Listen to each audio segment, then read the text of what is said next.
እሺ አድማጮቼ በዚህ ቪዲዮ የማቀርብላችሁ እንዴት እንግሊዘኛ ቋንቋን በቀላሉ አቀላጥፈን መናገር እንችላለን የሚለውን ጽንሰ ሀሳብና እንግሊዘኛ ቋንቋንስ ለምን መማር አስፈለገን የሚሉ ፍሬ ሀሳቦችን ነው።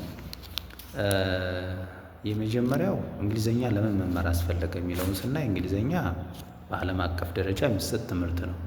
So we can say that English is an international subject that is given throughout the world። ሁለተኛው ደግሞ እንግሊዘኛ ናው ኢት ኢዝ ቢዝነስ ላንጉጅ ማለት የንግድ ቋንቋ ነው ማለት እንችላለን። ለምሳሌ ሌትስ ሴይ እናንተ ከሆነ ቦታ ወደ ሆነ ቦታ ስትሄዱ ወይም ደግሞ ለስራ ነጋዴ ወይም ቢዝነስማን ኦር ቢዝነስ ፐርሰን ሆናችሁ ከአንድ ሀገር ወደ ሌላ ቦታ ስትሄዱ ከሌሎች ሰዎች ጋር የምትግባቡት በእንግሊዘኛ ቋንቋ ነው።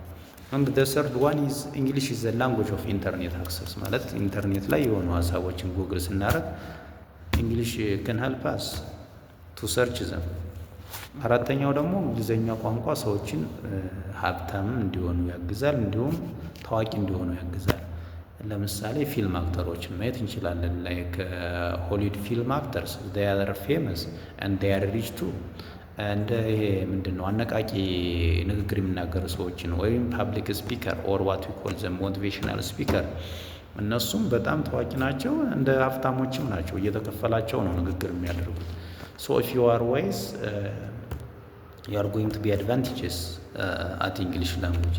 የመጨረሻው ደግሞ አምስተኛ ደረጃ የማቀርብላችሁ ምንድን ነው እንግሊዘኛ ቋንቋ የተለያዩ ትልልቅ ዓለም አቀፍ የስራ ቦታዎች ላይ ልንገባ ስንል እንደ ክራይቴሪያ የሚታየው እሱ ነው። ለምሳሌ እንግሊዘኛ የማያውቅ ሰው ዩናይትድ ኔሽን፣ ዩሮፒያን ዩኒየን ዩሮፒያን ዩኒየን ኢነሰንስ የአውሮፓ ህብረት ማለት ነው። ዩናይትድ ኔሽን የተባበሩት መንግስታት ማለት ነው። ወይም የዓለም ባንክ፣ ወርልድ ባንክ የተለያዩ ኤምባሲስ ለመግባት ብትፈልጉ ኢፍ ዩ ዶንት ኖ እንግሊሽ ዩ ካንት ጆይን ዘም። ለምሳሌ እንግሊዘኛ የማያውቅ ሰው እነዚህ ቦታዎች ላይ መግባት አይችልም። ሰው እንግሊዘኛ ይህን የመሰሉ ጥቅሞች ካሉት እንዴት ነው እንግሊዘኛ ላይ ጥሩ ተናጋሪ መሆን የምንችለው የሚለውን ስናይ የመጀመሪያው ኢፍ ዩ ዋና ቢ ፍሉዌንት ስፒከር ዩ ኒድ ቱ ሃቭ አን ኢንተረስት ማለት ብቁ ተናጋሪ መሆን የፈለገ ሰው ፍላጎት ያስፈልገዋል። እሺ ፍላጎት ብቻውን ደግሞ በቂ አይደለም። ምን ያስፈልገዋል?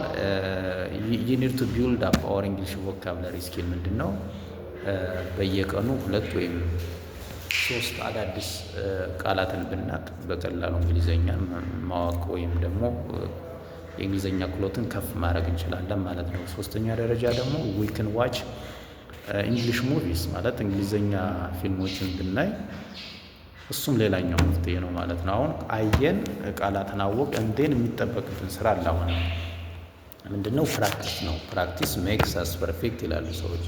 ማለት መለማመድ ነው ብቁ የሚያደርግ ነው። አሁን ደግሞ ስንለማመድ የሚያስፈልገን ነገር አለ። በምንለማመድበት ጊዜ በራስ የመተማመን ብቃታችን ከፍ ሊል ይገባል። ምንድነው የሚሉት ሰዎቹ? ኮንፊደንስ ኢዝ ሃፍ ኦፍ ኤኒ ጊቨን ወርክ ማለት የሆነ ስራ ለመስራት ኮንፊደንስ 50%ቱን ድርሻ ይይዛል ማለት ነው።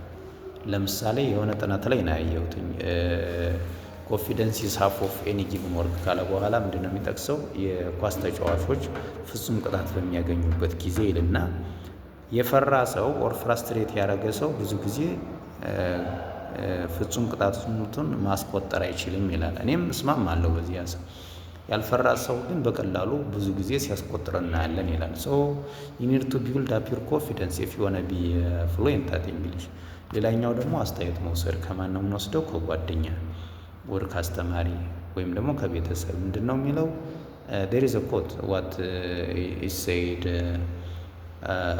ኤ ፍሬንድ ኢዝ ቤስት ሚረር ቱ ፊል አ ጋፕ ይላል። ማለት ጓደኛ ምርጡ መስታወት ነው ማለት ነው። ሶ ኢት ኢዝ ኦል አባውት ፎር ቱዴይ። I will see you in the next lesson. You can subscribe the link and you can write your comment. For today, it is enough. Bye bye. See you next time.